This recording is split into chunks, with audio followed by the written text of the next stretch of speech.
Assalamualaikum warahmatullahi wabarakatuh. Perkenalkan, nama saya Deni Andriani, berasal dari SD Negeri 5 Ciawi, CGP Angkatan 11, Kabupaten Tasikmalaya. Pada video kali ini saya akan menyampaikan tugas 1.1.H, demonstrasi konstekstual modul 1.1 Filosofi Pendidikan Nasional menurut Ki Hajar Dewantara, yaitu pendidikan yang berpihak pada murid. Tujuan pendidikan menurut Ki Hajar Dewantara yaitu menuntun segala kodrat yang ada pada anak-anak agar mereka dapat mencapai keselamatan dan kebahagiaan yang setinggi-tingginya, baik sebagai manusia maupun sebagai anggota masyarakat. Sesuai dengan pemikiran Ki Hajar Dewantara, guru harus berpihak pada murid sehingga guru bisa menuntun murid sesuai kodratnya, baik kodrat alam maupun kodrat zaman. Kemudian, guru juga harus memahami karakter murid beserta tujuan pembelajaran agar murid memiliki kemampuan di bidang pengetahuan atau intelektual serta memiliki budi pekerti yang luhur.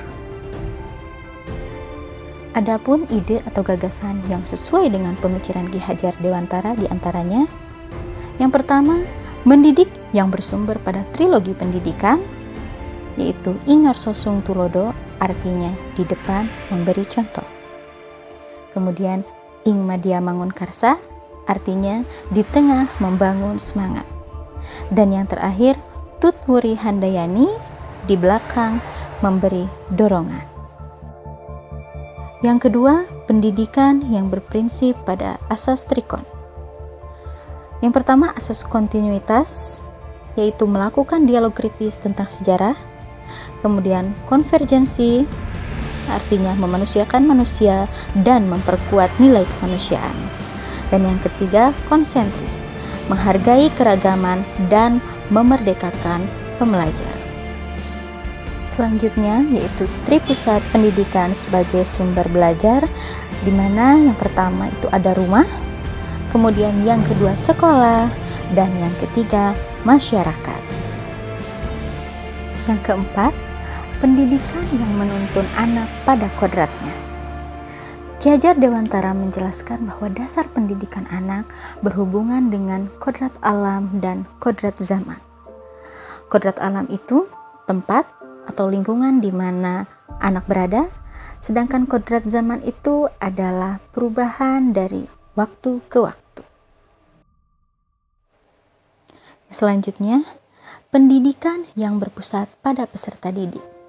Hal ini dapat menekankan pada minat, kebutuhan, dan kemauan individu, menghadirkan model dan metode pembelajaran yang dapat membangun motivasi siswa dan aktif dalam pembelajaran, sehingga kita dapat menghadirkan pembelajaran yang menyenangkan.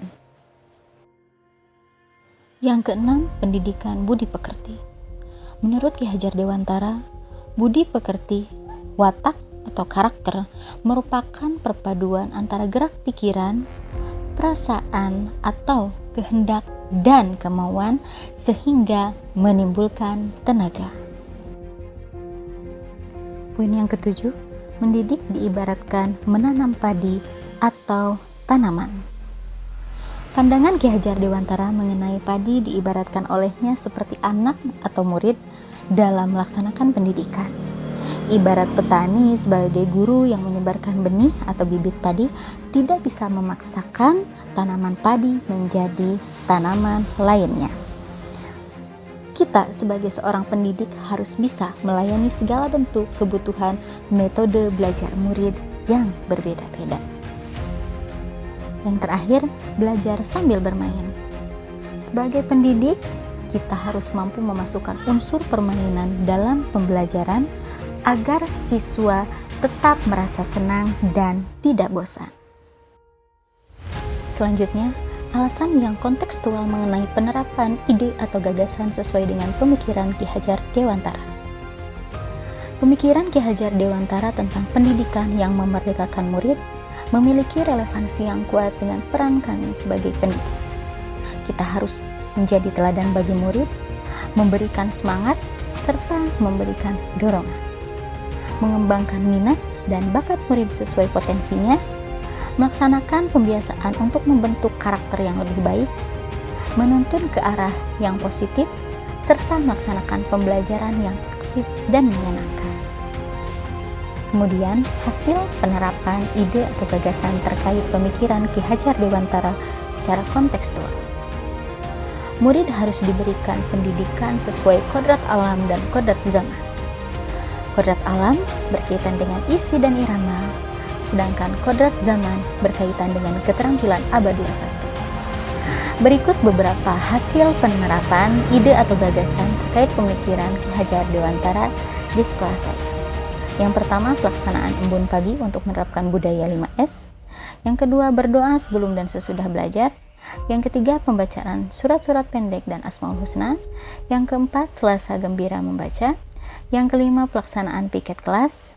Yang keenam, pembiasaan sholat duha dan pembacaan Yasin pada hari Jumat. Yang ketujuh, infak Jumat. Dan yang terakhir, kegiatan ekstrakurikuler seperti pramuka, olahraga, kesenian, dan lain-lain sesuai minat dan bakat peserta didik. Lalu, apa saja tantangan dan solusi penerapan pemikiran Ki Hajar Dewantara sesuai dengan konteks kelas dan sekolah?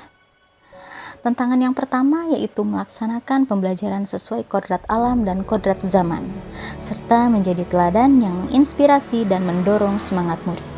Solusinya, menguasai keterampilan abad 21, memilih model dan metode pembelajaran yang menyenangkan, serta memahami karakteristik murid. Tantangan yang kedua yaitu melaksanakan kegiatan pembiasaan yang benar-benar dilaksanakan, bermakna, dan berdampak pada murid. Solusinya, konsisten dan berkomitmen dengan warga sekolah agar pembiasaan tersebut dapat dilaksanakan secara efektif dan berkelanjutan. Tantangan yang ketiga yaitu kurangnya partisipasi dari orang tua murid untuk ikut menyukseskan program sekolah. Solusinya adalah melaksanakan musyawarah dengan komite serta orang tua murid. Jadikan orang tua murid di sekolah kita sebagai salah satu sumber belajar.